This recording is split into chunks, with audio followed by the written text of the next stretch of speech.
ఆంధ్ర రాష్ట్రంలో BJP core సభ్యులను కనుక ప్రెసిడెంట్గా చేస్తే చాలా అభివృద్ధి చెందుతుంది అని అందరూ ఆవేశంతో ఊగిపోయారు.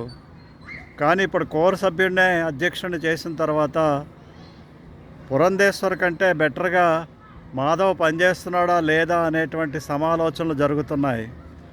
మాధవ్ కొద్దిమందికే ప్రాధాన్యత ఇస్తూ నేల విడిచి సాము చేస్తున్నట్టుగా అనిపిస్తున్నది.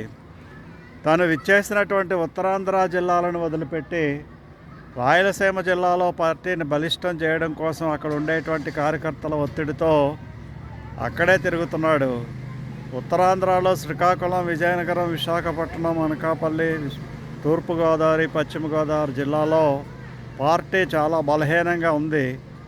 అయినప్పటికీ కూడా దాని మీద కాన్సన్ట్రేషన్ ఏమాత్రం చేసినట్టు లేదు. వీళ్ళందరూ కూడా బీజేపీ నాయకులమని చెప్పుకునే వాళ్ళందరూ కూడా గాలిని నమ్ముకుంటున్నట్టున్నారు. మోడీ వేవ్ వస్తుంది, లేదా బీజేపీ వేవ్ వస్తుంది, లేదా ఎవడికో యాంటీ వేవ్ వస్తుంది అనేటువంటి ఉద్దేశంతోనే పనిచేస్తున్నట్టున్నారు. ఏ ఒక్కరూ కూడా పార్టీ పటిష్టతకు పనిచేస్తున్నట్టుగా అనిపించట్లేదు.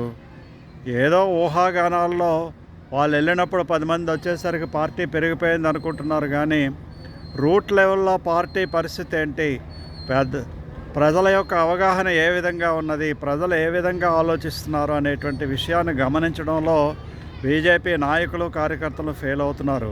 ఇప్పటికైనా మాధవ్ అనేటువంటి వాడు స్టేట్ ప్రెసిడెంట్ అయిన తర్వాత రూట్ లెవెల్లో కార్యకర్తలకు ప్రాధాన్యత ఇస్తూ, ఎవరో రియల్ ఎస్టేటస్ వెనకాతలో, డబ్బులున్న వాళ్ళ వెనకాతలో తిరగడం కంటే కూడా కార్యకర్తలకు ప్రాధాన్యత ఇస్తూ పార్టీని బలోపేతం చేయడానికి తన వంతు కృషి చేసేటువంటి ప్రయత్నం ఇప్పటికైనా జరుగుతుందని ఆశిద్దాం.